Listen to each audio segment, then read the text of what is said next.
Bonjour à tous. Dans notre parcours sur les contraintes existentielles, voici aujourd'hui notre peur de l'imperfection.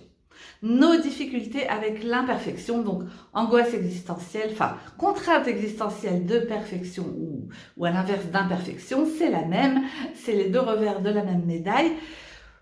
Évidemment, quand on est très sensible, hypersensible, cela peut vite devenir des angoisses existentielles. C'est pour ça que je vous en parle aujourd'hui. Je m'appelle Elisabeth Aubray, je suis gestalt thérapeute et également certifiée en EMDR, méthode de retraitement des traumatismes.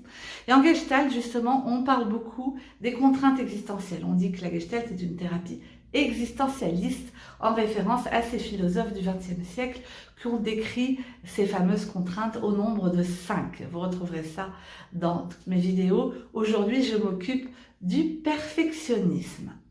Alors, qu'est-ce qui se passe ? Eh bien oui, beaucoup d'hypersensibles veulent que les choses soient parfaites, ou voudraient, puisqu'évidemment c'est impossible, mais se mettent là-dedans, c'est-à-dire, quand je dis les choses, y compris eux-mêmes, que la perfection soit leur quotidien, soit leur vie, et donc ils vont devenir quand même assez intransigeants, exigeants, difficiles, alors soit pour ce qui les entoure, soit, comme je le disais, pour eux-mêmes.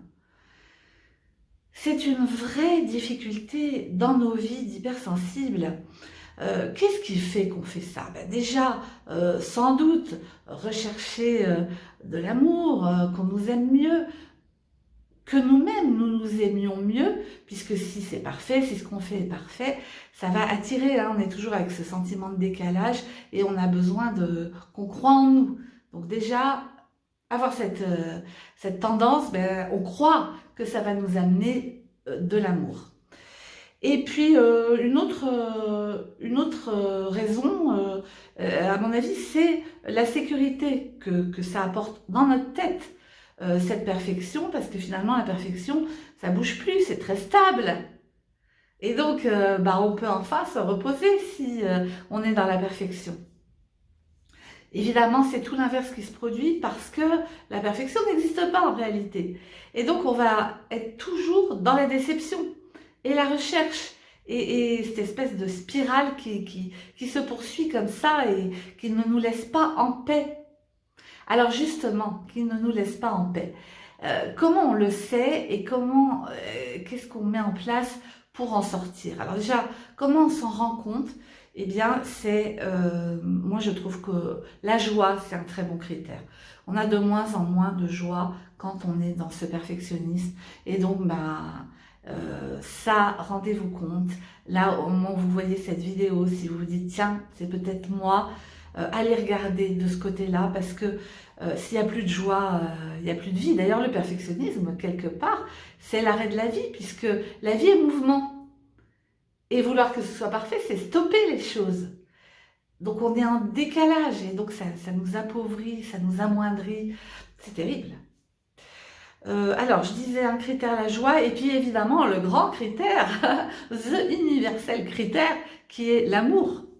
C'est-à-dire qu'en fait, quand on est dans cette recherche effrénée, on est tout le temps en train de se faire des reproches, puisqu'on n'y arrive pas.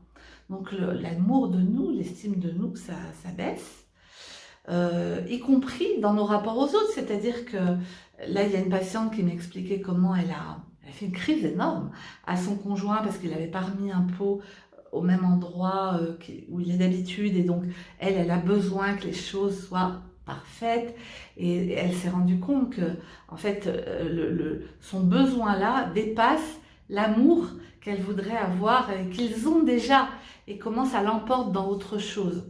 Donc ce critère de l'amour, est-ce que l'amour est mis à mal, en gros, par ce besoin que j'ai de perfection? Donc je vous propose de regarder ça dans votre vie. Les remèdes ensuite, c'est déjà en prendre conscience, donc c'est tout ce qu'on vient de faire là.